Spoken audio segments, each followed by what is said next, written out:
आलात आज आपण पाहिले की या ठिकाणी बौद्ध समाजाच्या 10वी ते 12वी विद्यार्थ्यांचा सन्मान आपल्या हस्ते होत आहे। तसेच भीमा कोरेगाव केसमध्ये निर्दोष झालेल्या वकिलांचा देखील सन्मान या ठिकाणी केलेला आहे आणि ह्या विभागामध्ये नव्यात विशिष्ट फ्रंटचे जे काही मान्यवर आहेत त्यांचा देखील सन्मान त्यांना समाजभूषण पुरस्कार देऊन करण्यात आलेला आहे। सर, याबद्दल आपण काय म्हणतो?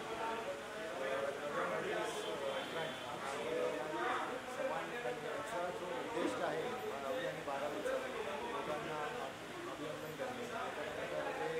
मंगेश पवारचा आणि त्यांची जी टीम आहे वकिलांची त्यांच्याबद्दलचे जे आभार व्यक्त करणे लहान पोरं आहेत जे मराठी टेलिव्हिजन इंडस्ट्रीमध्ये खूप चांगली कामगिरी करतात, अत्यंत चांगलं काम करत आहे।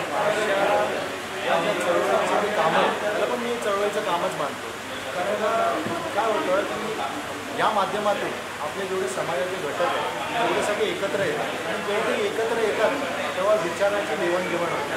जसं वाघमारे साहेब झाले, आसवारे साहेब झाले, मी झालो, आम्ही सगळ्यांनी योग्य मार्गदर्शन केलं।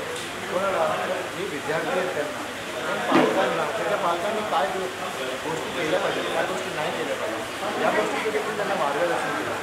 या मार्गदर्शनाचा उद्देश, या सगळ्या समारंभाचा उद्देश की स्वतंत्र, समानता, बंधुत्व जे डॉक्टर बाबासाहेबांची मूल्य आहे त्यांचं संगोपन करणे, त्यांचं लोकांपर्यंत पोहोचवणं हेच आमचं काम आहे।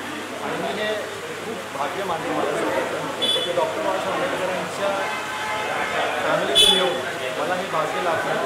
आसवारी साहेबांनी त्यांच्या टीमने हे सगळं घडून आणलं, त्यांचं खूप अभिनंदन करतो आणि अशाच कार्यक्रमाला अशाच मार्गदर्शन करायला द्यावं याची इच्छा